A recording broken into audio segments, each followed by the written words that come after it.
Watch as President Trump sends direct warning to Iran as U.S. military decimates terrorist operations.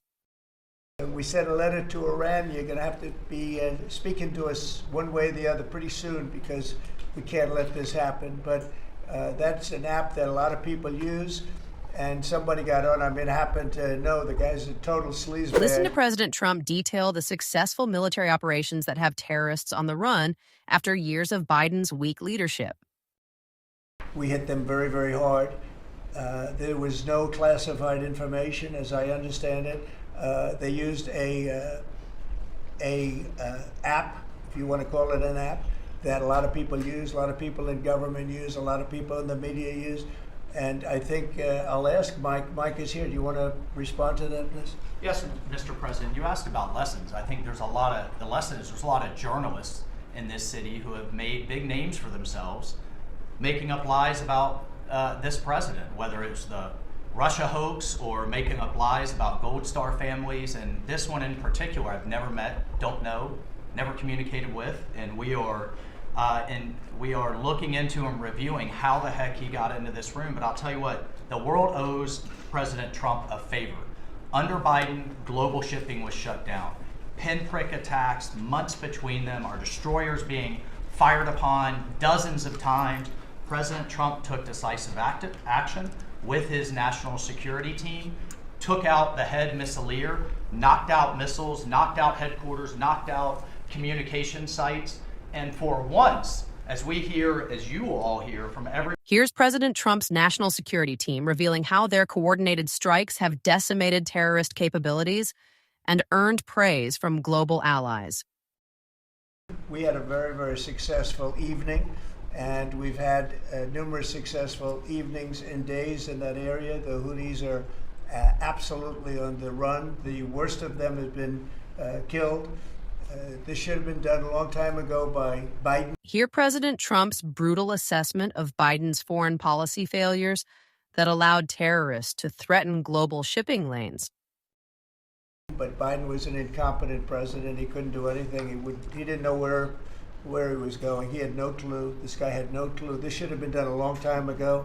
As they shoot missiles at ships, randomly shoot missiles at ships. And they make their own missiles. You know, this is not an incompetent group of people. They make their own missiles. They get the missiles also from Iran. It's an offshoot of Iran, another offshoot. You have Hamas, you have Hezbollah, you have the Houthis. You got a lot of stuff going on with Iran. President Trump promises continued action against terrorists until global shipping lanes are completely secure. And those people have done a very, very effective job, and you're going to see it. And it goes on, by the way. It's going to go on.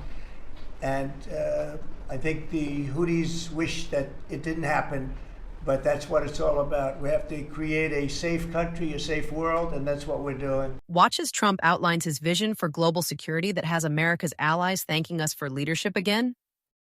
Except for your amazing successes and the successes of your team.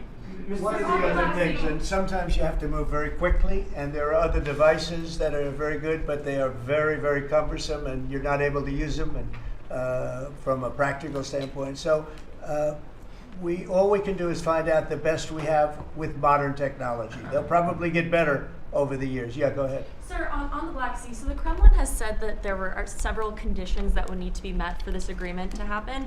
This includes sanction relief for banks and some companies. Did the U.S. agree to all of those conditions that they laid out? They will be looking at them, and we're thinking about all of them right now. There are about 5 or 6 conditions.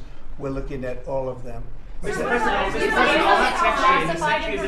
why does Mr. President that it's looking into how a journalist got added to that signal chat? Is it possible that there could be a firing of even a lower mid-level official once that person is identified? About what? About the signal chat that we've been discussing. We've pretty much looked into it. It's pretty simple, to be honest. It's not. It's just something that can happen. It can happen. You can even prepare for it. It can happen. Sometimes people are hooked in and you don't know they're hooked in. They're hooked into your line and they don't even mean bad by it. But it's not a perfect technology. There is no perfect technology. The really good ones are very cumbersome, very hard to access. And I think we're going to look at, we always want to use the best technology. This was the best technology for the moment. But again, it wasn't classified, so they probably viewed it as being something that wasn't that important. And it obviously, with the attack being, I mean, I don't know if it's been read out to you yet, but that attack was a tremendous success for the U.S., a tremendous success. Please like and subscribe if you like our news clips.